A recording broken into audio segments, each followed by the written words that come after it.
አስቀድሜ የኒቆዲሞስን ታሪክ ጀምሬላችሁ ነበር አሁን ደግሞ ያንን ታሪክ ጨርስላችኋለሁ ኒቆዲሞስ ጌታችንን መምህር ልታስተምር ከእግዚአብሔር ዘንድ እንደመጣ እናውቃለን እግዚአብሔር ከርሱ ጋር ከሆነ በቀር አንተ የምታደርገውን ተአምራት ሊያደርግ የሚችል የለምና እያለ ምስክርነት ሰጥቷል ጌታችንም ዳግመኛ ያልተወለደ የእግዚአብሔርን መንግስት ለማየት አይችልም በማለት የአይሁድ መምህር ለሆነው ለኒቆዲሞስ አስተማሩ በማለት ሚስጥሩን ገልጦ የአይሁድ መምህር ለሆነው ለኒቆዲሞስ አስተማሩ በሌሊት ከአምላኩ ተምሮ ሚስጥር የተገለጸለት ኒቆዲሞስ ቀድሞ በአደባባይ ሄዶ መማርን ቢፈራም ሚስጥሩ ሲገለጽለት ግን አይሁድ ጌታችን በሰቀሉት ቀን ፍርሃት ርቆለታል ከአርማቲያሱ ዮሴፍ ጋር ቅዱስ ሥጋውን ገንዞ ለመቅበርም በቃ ስለዚህ ይህ ሳምንት ስለ ኒቆዲሞስ ታላቅነት ክብርና ገናናን የምናወራበት ሳምንት ነው ማለት ነው እሻውን በመጨረሻነት ደግሞ ወደ ያዝነው ዝግጅት ስናልፍ የሳይንስና ቴክኖሎጂ ሰውና ስራዎቹ ነው ተከታትለን እንመለስ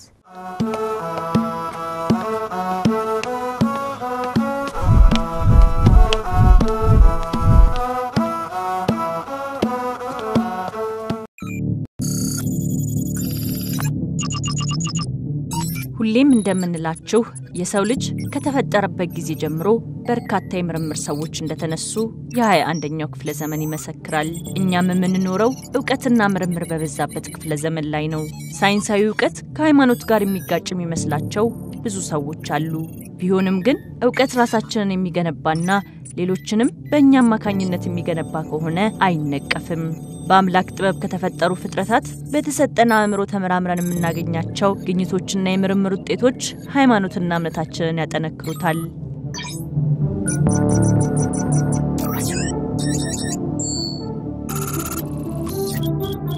እንደምን ሰነበታችሁ የመርሃ ግብራችን ተከታታዮች በዛሬው የሳይንስና ቴክኖሎጂ ሰውና ስራዎቹ መርሃ ግብራችን ተማሩበታላችሁ ብለን በማሰብ ይዘንላችሁ የመጣነው ታሪክ የኤሌክትሪክ አባት በመባል የሚታወቀውን የሚካኤል ፋራዳይን ታሪክ ነው አብራችሁን ቆዩ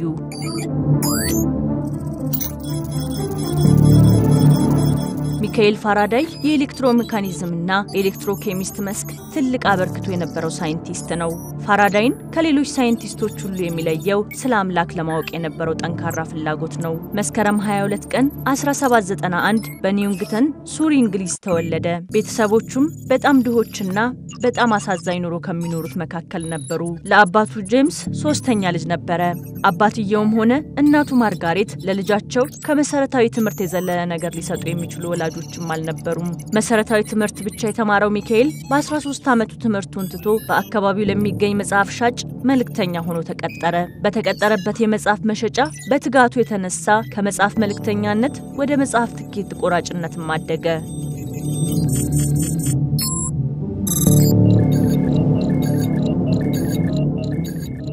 ሚካኤል ፋራዳይ መጽሐፎቹን ከማድረስ ባሻገር በጥልቀት ያነባቸው ነበር በተለይም የሳይንሳዊ መጽሐፎች ላይ ጊዜውን ያጠፋ ነበር ታዋቂው እንግሊዛዊ ዊሊያም ዳንስ የሚካኤል ፋራዳይ የመጽሐፍ ደንበኛ ነበር በአንድ አጋጣሚ በመጽሐፍቶቹ ዙሪያ ሲወያዩ የሚካኤል ፋራዳይ መረዳትና ለሳይንሳዊ ዕውቀቶች ያለውን ፍላጎት በማየት በእንግሊዝ ሮያል ኢንስቲትዩሽን የታዋቂው ሳይንቲስት ሰር ሃምፍሪ ዴቭ ትምህርት እንዲከታተል ነጻ ዕድል ሰጠው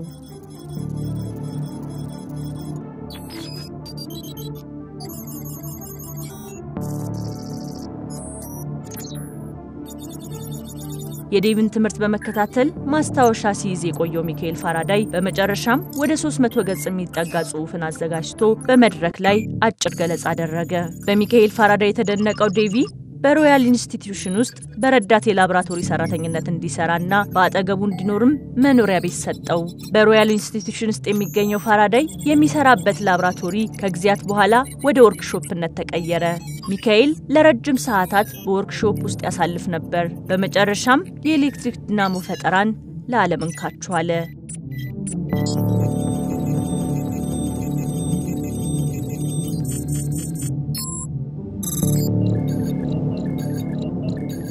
ይህ የኤሌክትሪክ ኃይል ማጠራቀሚያ ቋት ፈጠራ እስካሁንም ድረስ መኪናን ጨምሮ ለተለያዩ የማሽን ፈጠራዎች ትልቅ ግብዓት ሆኖ ያገለገለ ይገኛል ሚካኤል ፋራዳይ በዚህ ፈጠራ ብቻ አላበቃም ከኤሌክትሪክ ጋር የተገናኙ ብዙ ፈጠራዎችንም ለዓለም አበረከተ ፋራዳይ እንደ ጥሩ ኬሚስት ያለው ዝና በፍጥነት ተሰራጭቶ በኬሚካል ኢንዱስትሪ ውስጥ ብዙ ስራዎችን ሰጥቶት ነበር። ይህም በዚያን ጊዜ ገና በጅምር ነበር። በተለይም ቤንዚን የመለየት ዘዴን በማግኘቱ ረገድ ብዙ ተብሏል። ይህ የሚካኤል ፋራዳይ ዘዴ ደግሞ ለብዙ የኢንዱስትሪ ላቦራቶሪዎች በር ከፈተ።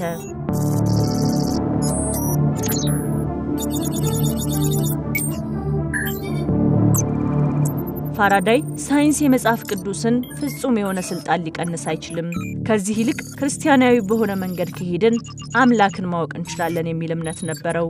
ፋራዳይ ሌሎች ሊሰጡት የፈለጉትን ብዙ ክብርና ትህትና አልቀበልም ያለ ሳይንቲስት ነው። በተደጋጋሚ ጊዜያት በከፍተኛ ማዕረግ ለመጠራት ፍላጎት እንደሌለውም ገልጿል። ያለ ማዕረግ በተራ ሰውነት ብቻ መታወቅ ይፈልግ ነበር።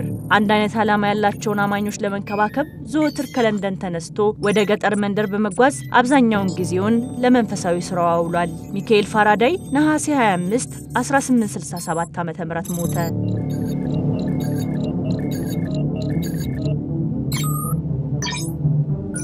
ታሪክ ጸሐፊው ጆን ቶማስ ፋራዳይ ከማንኛውም ሳይንቲስት የበለጠ ለመጪው ትውልድ ትክክለኛ የሆኑ ሳይንሳዊ ክዋኔዎችን ያስተላለፈ ከመሆኑም በላይ የግኝቶቹ ተግባራዊ ውጤቶች በሰለጠነው ህብረተሰብ ኑሮ ላይ ይህ ነው የማይባል ለውጥ አስከትለዋል በማለት ይናገራል። ባለቤቱ ሳራ ፋራዳይም እስከ ህይወት ፍጻሜው ድረስ የአምላኩን መሰረታዊ መመሪያዎችን ሲተገብር የኖረ ሰው እንደሆነ ትመሰክራለች።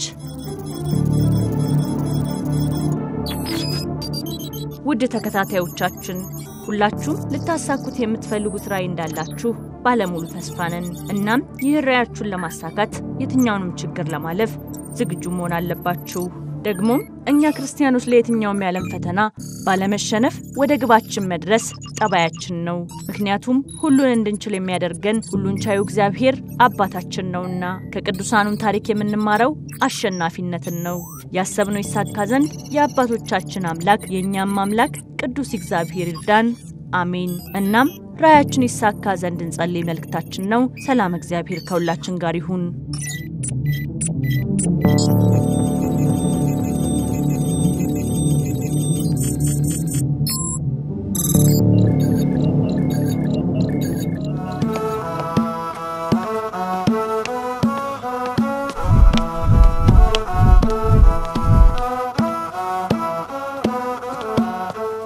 ተመልካቾቻችን ከዝግጅት ተመልሰናል። በዚህ ዝግጅት ብዙ ቁም ነገርና ትምህርት እንዳገኛችሁም ተስፋ እናደርጋለን። በዚህ ዝግጅት ለተሳተፉ ሁሉ እግዚአብሔር አምላክ ቃሉን ያሰማልን። እንግዲህ ዛሬ ከመጀመሪያው ጀምሮ ብዙ ጉዳዮችን ቃኝተናል። እናንተም ብዙ ቁም ነገርና ትምህርት እንዳገኛችሁበትም ተስፋ አደርጋለሁ። እንግዲህ በመርሃ ግብራችን ላይ ሐሳብ አስተያየት ካላችሁ አቅርቡ እያልኩኝ የዛሬውን መርሃ ግብር በመብራት እስከ መርሃ ግብሩ ፍጻሜ ድረስ አብሬያችሁ ቆየሁት። እኔ አቅሌሲያ ክብርሻ ነኝ። ሳምንት በሌላ መርሃ ግብር እስከምንገናኝ ድረስ ሰላም እግዚአብሔር ከሁላችን ጋር ይሁን።